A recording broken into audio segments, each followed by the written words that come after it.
C'entro anch'io,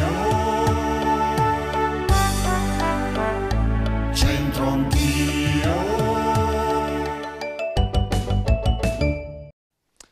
Di nuovo c'entro anch'io, grazie a tutti e a tutte. Guardate un po' quanto è bello questo dipinto di Antonio Campi, si intitola Susanna e i vecchioni. E dov'è? È un dipinto, sta nella Pinacoteca Tosio Martinengo.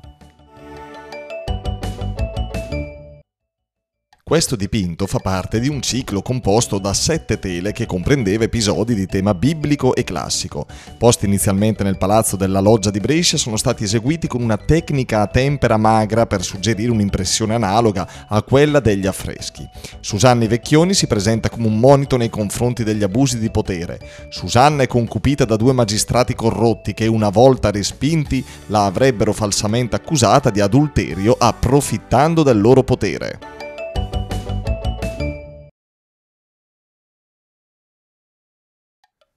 Il proverbio di oggi, lengua lungo, ciama bote, cioè sarà pericoloso, c'è da scherzare, mica tanto? Andiamo un po' a vedere, va? Oh Nicola, sportivo sei? Sì, fa anche abbastanza caldo, quindi... Si mantiene in forma, giusto, bravo. Senti, lengua lungo, ciama bote, tu come sei messo col dialetto? penso abbastanza bene, dai. Sai tradurlo questo?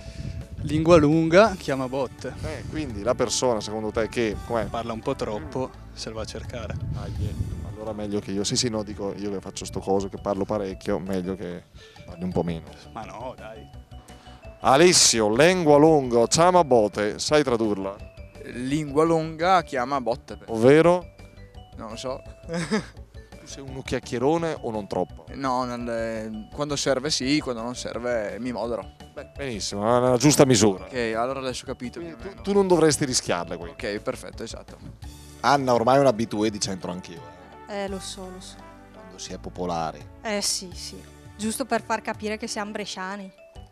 Amici di Anna, non è che si tiene via il video, la parte di intervista di Anna per poi prenderla in giro, perché è bravissima, oltre ad essere una bellissima donna. Sono invidiosi i tuoi amici.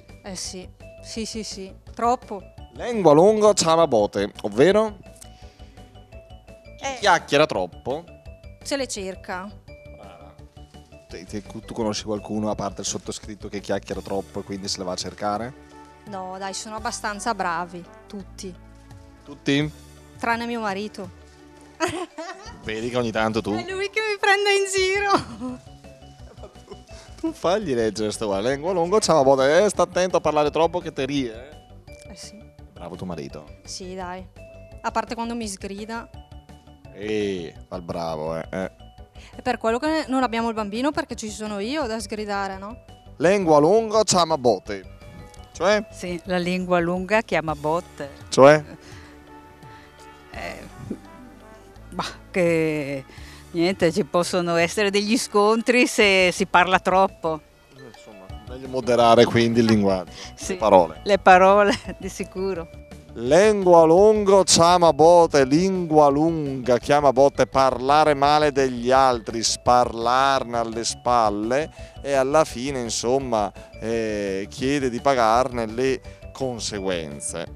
Quindi attenzione anche a questo. Grazie per essere stati con noi. Ora interroghiamo i nostri fanciulli, vediamo come se la cavano oggi con la nostra parolina in dialetto. Alla prossima, ciao! Ciao Gabriele, ti piace il calem? Non so cos'è. È un frutto estivo, piccolino, rosso. Che cos'è il calem? La mela. Oh, la ciliegia, il durone.